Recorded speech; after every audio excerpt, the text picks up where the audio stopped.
So hello everyone, कैसे हैं आप सब लोग। आशा करता हूँ आप सब बढ़िया होंगे। मेरा नाम है दीपांशु पाल और आप देख रहे हैं मेरा प्यारा सा यूट्यूब चैनल। तो आज के लेक्चर नंबर 23 में आप सभी का स्वागत है दोस्तों। गुरुजी, अब मुझे गुस्सा आ रहा है, वो हम आपकी वीडियो बिल्कुल भी नहीं देखेंगे क्योंकि ना आप ना इतना लंबा पढ़ा रहे हो कि ना हम नहीं पढ़ेंगे आपसे। दोस्त, लेक्चर का सीरीज सीक्वेंस आपको लगता है भले ही ज़्यादा, बट मुझे लगता है कि ड्यूरेशन इसकी बहुत ही कम है। तो भी अगर मैं डेढ़ या दो घंटे का एक बार में देखना चाहूँ तो मैं 2-3 लेक्चर एक बार में देखूँगा तो मेरा 1.5-2 हफ्ते में चैप्टर ख़त्म हो जाएगा। मुझे ऐसा क्यों लग रहा है, मेरे को लंबा टाइम क्यों लग रहा है भाई दोस्त? मुझे इसलिए लंबा टाइम लग रहा है क्योंकि मेरे पास टाइम थोड़ा कम है, तो मुझे छोटा ही समय कर वीडियो रिकॉर्ड पर कर पाता हूँ और ज़्यादा लंबा रिकॉर्ड कर नहीं पाता। मोबाइल में इतना स्पेस नहीं है, जिसके कारण मोबाइल में और वीडियो अपना बंद हो जाती है उसके बाद। तो इसलिए जितनी हो पाती है उतनी ही खींच पाता हूँ, दैट्स, इससे आगे नहीं खींच पाता मैं भी। तो बिना किसी देरी के आइए हम शुरू करते हैं अपना आज का सिकल सेल एनीमिया। और आज हम सिकल सेल एनीमिया पढ़ेंगे क्योंकि ये थोड़ा सा लंबा होता है, तो इसका हमें कॉन्सेप्ट को जानना है, तो इसलिए हमें ये पढ़ना तो पड़ेगा ही कि सिकल सेल एनीमिया है क्या, है ना दोस्तों। तो आइए बिना किसी देरी के हम शुरू करते हैं अपने आज का टॉपिक, जिसका नाम है सिकल सेल एनीमिया। और आज क्या 16 अगस्त। गुरुजी 15 अगस्त को वीडियो क्यों नहीं बनाई आपने? दोस्त, मैंने बोला था मैं कहीं जाने वाला हूँ, बट मैं गया नहीं था, मैं रुक गया था आपके लिए। परंतु एक और चीज़ हो गई। क्या हो गया? पूरे दिन लाइट ही नहीं थी, पूरी रात लाइट नहीं थी। तो दिक्कत ये हो गई, पूरे रात लाइट ना होने के कारण मैं वीडियो शूट ही ना कर पाया, और शूट ना कर पाया जिसके कारण भाई अंधेरे में थोड़ा ना कहता हेलो गाइस कैसे हैं आप सब लोग। तो चलिए वीडियो को बिना किसी देरी के शुरू करते हैं। मुझे इससे कोई फर्क नहीं पड़ता कि कोई मेरी वीडियो देख रहा है नहीं देख रहा है ना। जिसको अच्छी लग रही है वो देख लेगा, जिसको नहीं लग रही कोई बात नहीं। मेरा काम है पढ़ाने का और मैं पढ़ाऊंगा, मैं अपना बेस्ट से बेस्ट देने की कोशिश करूंगा। तो आइए वीडियो को बिना किसी देरी के शुरू करते हैं। Let's start. तो आइए दोस्तों बिना किसी देरी के हम शुरू करते हैं अपना टॉपिक, जिसका नाम है सिकल सेल एनीमिया। तो दोस्तों, पहले इसको समझने से पहले आपको ये आइडिया होना चाहिए, जो कि मैं आपको पढ़ाऊंगा भी किसमें, मॉलिक्यूलर बेसिस ऑफ इनहेरिटेंस में। बट थोड़ा सा मैं उसको पहले ही बता दे रहा हूँ क्योंकि उसके बिना ये चीज़ सिकल सेल एनीमिया का कॉन्सेप्ट समझ में ही नहीं आएगा। तो वो अगले चैप्टर है, बट उससे पहले हमें थोड़ा सा ही समझना होगा। अगले चैप्टर में भी बताऊंगा अच्छे से, बिल्कुल डिटेल में। ऐसी बात नहीं है कि बस यहाँ पे बता दे तो वहाँ नहीं बताऊंगा, बताऊंगा मैं वहाँ पे भी बताऊंगा आराम से। धीरज रखो मित्र, धीरज रखो। अब देखिए क्या है, ये 2 डीएनए है, 2 डीएनए है, 2 क्या है ये डीएनए, 2 क्या है ये डीएनए। अब भैया ए के सामने क्या है टी, टी के सामने क्या है ए, जी के सामने सी। रूल ये कहता है, रूल क्या कहता है, अगर डीएनए है, डीएनए में 4 बेस हैं, ए टी जी सी। ए से क्या है एडेनिन, ये वहां पे बताऊंगा। टी से क्या है थाइमिन, है ना। जी से क्या है ग्वानिन और सी से क्या है साइटोसिन, ये मैं वहां पे बताऊंगा एक एक शब्द लिख के। अभी बस ये समझ लो कि 4 बेस हैं ए टी जी सी, और जब वहां पे पढ़ लोगे तब और अच्छे से समझ में क्लियर हो जाएगा। A T G C, A T G C, A T G C, A T G C. ये सी वाला नहीं दिख रहा तो मैं यहाँ पे बना दूंगा। तो ए के सामने रूल कहता है ए के सामने टी आएगा। जब ए के सामने टी आ रहा है तो टी के सामने क्या आएगा ए। अरे 1 2 का 4, तो 4 2 का 1, माय नेम इज। तो ए के सामने जब टी आएगा तो टी के सामने क्या आएगा ए। अरे भैया किसी ने बोला 1 + 1 = 2, तो सिंपल सी बात है ना, 2 = 1 + 1। ऐसे भी लिख सकते हो, ऐसे भी लिख सकते हो, बस पलट दिया है, फ्लिप फ्लिप कराएं। वैसे ही ए के सामने टी तो टी के सामने क्या आएगा ए, ए के सामने टी तो टी के सामने क्या आएगा ए। जी के सामने सी तो सी के सामने क्या आएगा जी। यहाँ पे लिखा है सबसे नीचे सी के सामने जी है, नहीं दिख रहा तो मैं उधर साइड बना दे रहा हूँ। तो क्या आएगा सी के सामने क्या आएगा G. Yes yes yes yes. तो जी के सामने सी तो सी के सामने जी। ठीक है दोस्तों, समझ में आ गया, समझ में आ गया। तो 4 बेसिस है डीएनए के, ए के सामने टी, टी के सामने ए, तो जी के सामने सी, तो सी के सामने जी। ठीक है, तो अब हम देखते हैं इसके आगे के पॉइंट की आरएनए में क्या होगा। आरएनए में ना जैसे जो ये टी होता है ना, ये रिप्लेस हो जाएगा यू से। भैया क्या है ये टी होता है थाइमिडीन। थाइमिडीन क्या होता है, रिप्लेस हो जाता है यूरेसिल से। तो जब आरएनए आता है ना, तो जहाँ पे टी आना चाहिए वहां पे यू आ जाता है। जैसे ए के सामने आना चाहिए था टी, बट नहीं, आरएनए में क्या हो जाएगा, ए के सामने यू और यू के सामने हो जाएगा A. Okay, yes yes yes yes yes. तो ए जी ओ जी आई जी सुनो जी, करता हूं मैं वो तुम भी करो जी। फोटो नहीं खींची, अभी फोटो खींचता हूं। 1 2 का 4, देखो ना, 1 2 का 4, 4 2 का 1। तो ए के सामने टी, टी के सामने ए, जी के सामने सी, सी के सामने जी। तो भाई ये वही तो हो रहा है, ए के सामने टी और टी के सामने ए, बात बराबर है। जी के सामने सी तो सी के सामने जी, ये भी बात बराबर है। तो 1 2 का 4, 4 2 का 1, क्या है, बात बराबर है। अबे मैंने इस गिनती को पहले ऐसे बोला 1 2 4, फिर ये इसी गिनती को उल्टा कर दिया 4 2 1। तो बात तो वही हो रही है, ए के सामने टी तो फिर टी के सामने ए, यही बात हो रही है। अरे भैया इतनी सी बात हो रही है, इसको मैं और अच्छे से डिटेल में पढ़ेंगे हम मॉलिक्यूलर बेसिस ऑफ इनहेरिटेंस में। तब तक के लिए इंतजार करते रहें। Back to the series. तो आइए दोस्तों, अब हम देखते हैं इसके आगे कुछ पॉइंट और फिर हम अपने कोर कॉन्सेप्ट में चलेंगे कि क्या कहता है सिकल सेल एनीमिया। आइए आपका हमको इंतजार था।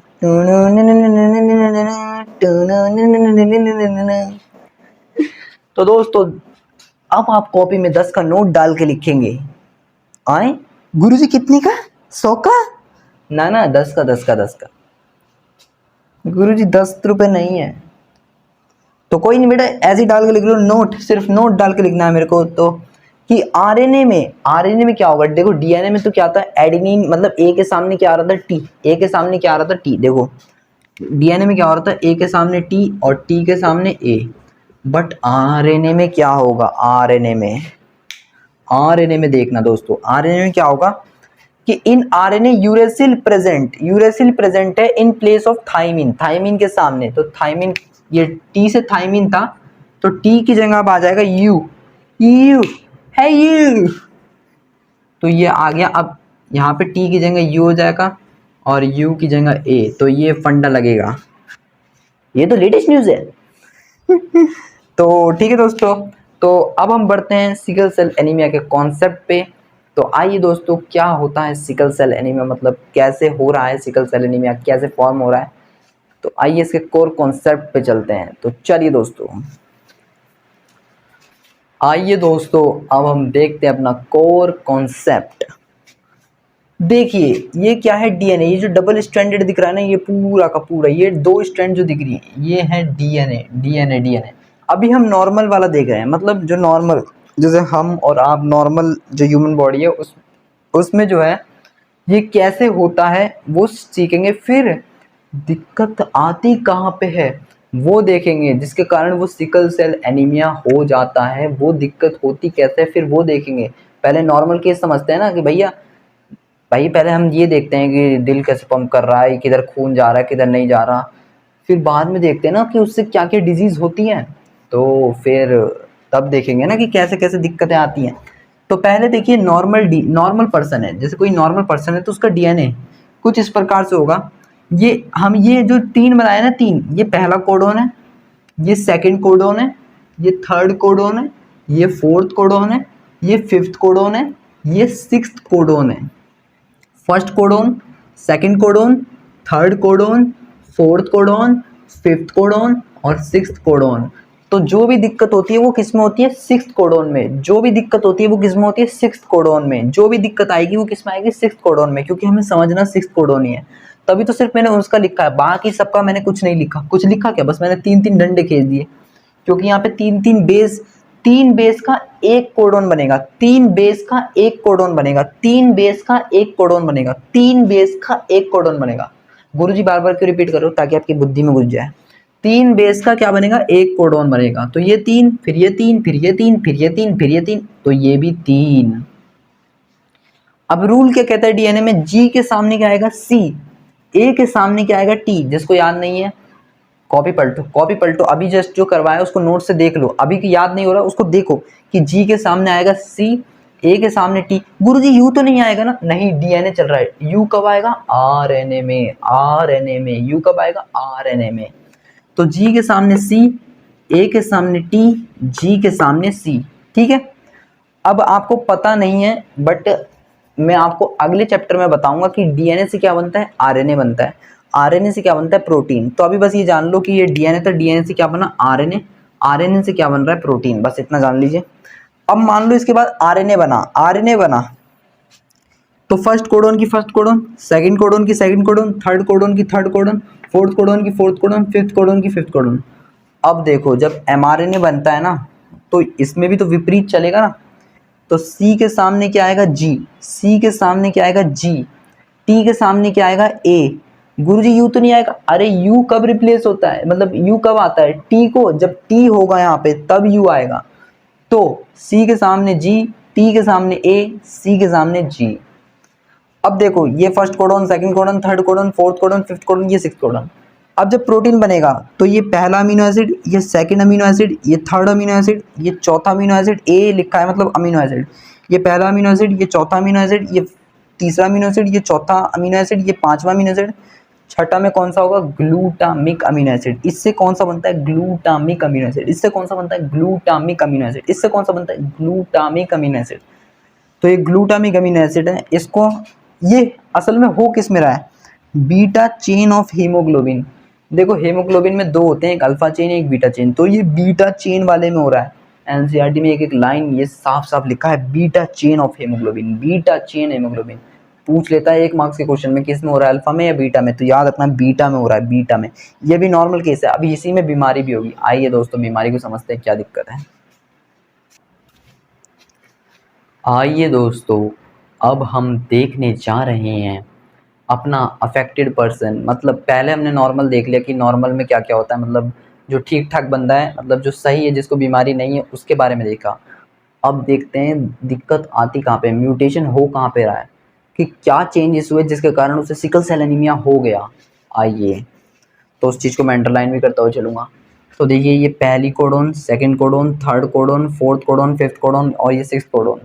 यहाँ पे अभी आप देख रहे थे कि यहाँ पे जब नॉर्मल वाला था तो उसमें क्या था, जी और टी की जगह क्या था, ए था, ए जी ए जी था। बट अफेक्टेड वाले में क्या है, जी टी जी है, G T G, G T G. फिर इस वाले में भी ये भाई डीएनए, डीएनए डबल स्ट्रैंडेड होता है, mRNA single stranded. Double stranded मतलब दो दो लाइनें होंगी, तो ये इसका अपोजिट बनता है। तो जी के सामने सी, तो टी के सामने क्या आएगा, ए आ गया और सी। और तुम्हें पता है ए से क्या बनता है, टी बनता है, बट एमआरएनए है तो टी नहीं आएगा, तो क्या आएगा, टी रिप्लेस होके क्या बन जाएगा, टी रिप्लेस होके बन जाएगा यू। तो क्या आ जाएगा, टोटली यू। तो देखो ये first codon, second codon, third codon, fourth codon, fifth codon, sixth codon में क्या आएगा, यहाँ पे तो जी, यहाँ पे जी, बट ये बीच में आ गया यू। आरएनए में हो रहा है, जिसे हम एमआरएनए भी बोलते हैं, आरएनए में ही हो रहा है ये। तो इसका जो अमीनो एसिड है ना वो अलग बनेगा। देखो ये पहला अमीनो एसिड, दूसरा अमीनो एसिड भी सेम, तीसरा अमीनो एसिड भी सेम, चौथा अमीनो एसिड भी सेम, पांचवा अमीनो एसिड भी सेम, बट छठा अमीनो एसिड जहाँ ग्लूटामिक आना चाहिए था वहाँ आ गया वेलिन अमीनो एसिड, वेलिन। तो भैया वेलिन अमीनो एसिड आ गया है, इसमें क्या आ गया है, वेलिन अमीनो एसिड आ गया है दोस्तों, वेलिन अमीनो एसिड। ठीक है, तो ये हो किस में रहा है, ये beta chain of haemoglobin, alpha में नहीं हो रहा है, ये बीटा में हो रहा है। बीटा में हेमोग्लोबिन के दो पार्ट, एक अल्फा एक बीटा। तो ये दिक्कत आ कहाँ रही है, बीटा चेन ऑफ हेमोग्लोबिन। भैया ये कैसी वाली म्यूटेशन है, भाई ये पॉइंट म्यूटेशन है। देख लो बस एक बेस में चेंज आया, एक बेस में चेंज आया, उससे इसमें चेंज आया, उससे इसमें चेंज आया, और पूरा अमीनो एसिड ही चेंज हो गया। एक गलती से सब कुछ तहस नहस। सिर्फ एक गलती से इतनी खतरनाक बीमारी हो रही है, सिर्फ एक म्यूटेशन हुआ, एक बेस का म्यूटेशन हुआ, और उससे इतनी खतरनाक बीमारी की भाई आदमी की जान तक ले ले, आदमी की जान तक चली जाए। और ये पीढ़ी दर पीढ़ी फिर ऐसे ही रहती है, ये पीढ़ी दर पीढ़ी। इसे हम ऑटोजोमल रिसेसिव डिसऑर्डर भी बोलते हैं, जो पीढ़ी दर पीढ़ी भी चली जाती है ना। ऑटोजोमल है, रिसेसिव है, डिसऑर्डर है। तो भाई ये एक जेनेटिक डिसऑर्डर मतलब मेंडेलियन डिसऑर्डर है, जो कि जनरेशन टू जनरेशन फॉलो होता है, one generation to another generation में ये चला जाता है। तो भाई सिर्फ एक गलती सब कुछ तहस नहस, सब कुछ तहस नहस। अगर आप एक चैप्टर पढ़ के ना जाओ पेपर में, बोर्ड के पेपर में एक चैप्टर पढ़ के ना जाओ, आपको डर लगेगा अगर इससे सवाल आ गया तो मेरे नंबर कट जाएंगे। हे भगवान, हे भगवान, ये चैप्टर ना आए, ये चैप्टर ना आए, और वही चैप्टर आता है और उससे ही सबसे ज़्यादा नंबर के क्वेश्चन आते हैं। शिट यार, मैंने ये नहीं पढ़ा था, अगर काश यही पढ़ लेता ना तो मेरे नंबर तो भाई 20+ तो ऐसे ही हो रहे थे, 20+ नंबर तो मेरे ऐसे ही हो रहे थे अगर मैं ये चैप्टर पढ़ के चला जाता। तो दोस्तों ये भूल ना करें, अपनी एंड से मतलब अपनी तरफ से एक भी चैप्टर मिस ना करें। तो अभी वक्त है, सारे चैप्टर एक बार जरूर, मतलब ऐसा कोई चैप्टर जो आपने छोड़ रखा हो या छूट कि इसे छोड़ दूंगा, नहीं, उसे ना छोड़ें, एक बार कम से कम उसे जरूर पढ़ें और हो सके तो उसका 2-3 बार रिवीजन जरूर कर लें, ताकि उससे अगर कुछ सवाल आए तो आप कर पाएँ। खासकर बड़े सवाल होते बड़े हैं, बट वो 5 नंबर के होते तो हैं, बट उसमें छोटे छोटे सवाल पूछता है, उससे डायरेक्ट नहीं बोलता कि तुम शॉर्ट नोट बना दो, ना ना ना ना, वो 5 नंबर के सवाल को भी 3 हिस्सों में तोड़ के पूछता है कि इसका ये क्या होगा, इसका ये क्या होगा, इसका ये क्या होगा, जिसके कारण तुम 5 नंबर ईजिली स्कोर कर पाते हो, है ना। बट छोटे नंबर, छोटे सवाल पर घुमाऊ आते हैं। कभी भी याद रखना, 1 नंबर के, 2 नंबर के जो सवाल आएंगे वो बोर्ड में घुमा कर आएंगे, क्योंकि वही तो हैं जो तुम्हारे नंबर खाएंगे। क्योंकि बड़े नंबर अगर तुमने पा लिए तो खेल जीतोगे जीतोगे, बट तुम्हें छोटे नंबर को भी ग्रैब करना आना चाहिए। बिल्कुल बिल्कुल बिल्कुल बिल्कुल। तो भाई तुम साइंस स्टूडेंट हो और अगर तुम ड्रीम है तुम्हारा मतलब एमबीबीएस करने का, तो एमबीबीएस में याद करो, याद रखो कि कोई भी चीज़ छोड़ नहीं सकता डॉक्टर, डॉक्टर को सब पढ़ना पड़ेगा, ठीक है ना। उसे भाई कल के दिन को मरीज को देखना है ना। अब मान लो कहेगा मैंने तो ये टॉपिक छोड़ दिया था, मुझे हार्ड लग रहा था, मैंने नहीं पढ़ा, इसकी दवाई नहीं दे सकता मैं, तो भाई तुम्हारे पास पेशेंट ही नहीं आएंगे, कहेंगे ये तो बकलोल डॉक्टर है, इसने कुछ पढ़ा ही नहीं है, ऐसे बोल देंगे तुम्हें, तुमने भले वो एक टॉपिक छोड़ रखा। मान लो तुम सर्जरी में गए, कह रहे मैंने ये वाला प्रोसीजर नहीं पढ़ा था, ये ना मुझे समझ नहीं आ रहा था। भाई समझ आए या ना आए, प्रोफेसर से मतलब अपने जो टीचर है, जस्ट कॉलेज में तुम पढ़ रहे हो, बार बार उनसे पूछो कैसे होगा, ये कैसे होगा, प्रोसीजर समझो, बार बार करो, प्रैक्टिस करो। वहाँ सर्जरी में तुम ये नहीं कहेगा मैंने नहीं पढ़ा, भाई बंदे की हाथ जान में तुम्हारे, ठीक है ना। तो इसलिए तुम्हें अभी से आदत डालनी होगी कि भाई हमें कुछ नहीं छोड़ना है, हमें सब पढ़ना है, सब सब सब, एक भी चीज़ अपने बैक एंड से नहीं छूटनी चाहिए। फिर चाहे पेपर कैसा ही आए, फिर उससे कोई फ़र्क नहीं पड़ता कि भाई मन में ये, बाद में तुम लोगों से झूठ बोल सकते हो बट तुम अपने मन से कभी झूठ नहीं बोल सकते, ये बात याद रख लेना। तुम लोगों से झूठ बोल लेना बट अपने मन से झूठ नहीं बोल पाओगे। एक ना एक दिन तुम्हारा मन खुद ही कहेगा यार, जब पेपर देकर आओगे ना, कि यार ये नहीं पढ़ा था यार, ये पढ़ लिया होता ना तो भाई नंबर मेरे पक्का 50+ थे, बोर्ड में 50+ नंबर थे। तो अपने बैक माइंड में ये सोचने ही नहीं देना है ना। जब बस ये होना चाहिए, तुमने अगर सारा पढ़ रखा है तो बस फिर माइंड तुम्हें गाली कभी नहीं देगा, वो कहेगा कि हाँ यार मैंने तो सब पढ़ा था, मेरी तरफ से कोई गलती नहीं है, मतलब मैंने पढ़ा था, आप चाहे पेपर जैसा चाहे आए, मैंने अपनी तरफ से हर एक चैप्टर को पढ़ा, उसको कम से कम 2-2 3-3 बार रिवाइज करा, मेरी तरफ से सब ठीक था, बस इससे ज़्यादा मैं और कुछ नहीं कर सकता था। मैंने सारे चैप्टर को पढ़ा, मैंने अपनी बैक एंड से एक भी चैप्टर को नहीं छोड़ा, बस दैट यू डन। फिर चाहे पेपर हार्ड आए तो वो सबके लिए हार्ड होगा, तुम्हारा भी स्कोर उसमें सबसे हाईएस्ट होगा, बट हाँ क्वेश्चन प्रैक्टिस करनी होगी, ठीक है। तो दोस्तों ये सिकल सेल एनीमिया टॉपिक तो खत्म हो गया, कॉन्सेप्ट खत्म हो गया, बट आइए इसके कुछ पॉइंट्स देख लेते हैं, जिसको आपको बोर्ड में लिखना भी तो पड़ेगा ना, वहाँ समझाओगे थोड़ी ना बोर्ड वाले मास्टर को, समझ जाना ये तो मैंने डायग्राम बना दिया है सर जी, ठीक है, कॉपी में समझा दिया है, बाकी आप समझ जाना, ठीक है। ऐसा नहीं होगा, उसे थोड़ा लिख के भी समझाना होगा। तो आइए वो थोड़े पॉइंट्स देख लेते हैं बस, आइए आइए दोस्तों, किस पल का इंतजार कर रहे हो। तो आइए दोस्तों देखते हैं, change in one base pair, मतलब जब एक बेस पेयर में चेंज होता है तो उसे बोलते हैं पॉइंट म्यूटेशन। मतलब जैसे कि एग्जांपल दो गुरुजी, जैसे मान लीजिए ए टी ए है, मान लीजिए ए टी ए है है ना। तो इसका क्या बनता, तो ए के सामने टी और अरे टी के सामने ए और ये बनता है ना। अब मैं बोल रहा हूँ टी की जगह हो ही गया सी, सी हो गया, तो भैया चेंज तो यहाँ पे भी होगा, तो यहाँ पे क्या आएगा, जी आएगा। लो जी लो, तो इसे बोलते हैं पॉइंट म्यूटेशन। इसे क्या बोलते हैं, point mutation. Thymine is replaced by adenine, thymine is replaced by adenine, इसको बोलते हैं सब्स्टिट्यूशन म्यूटेशन।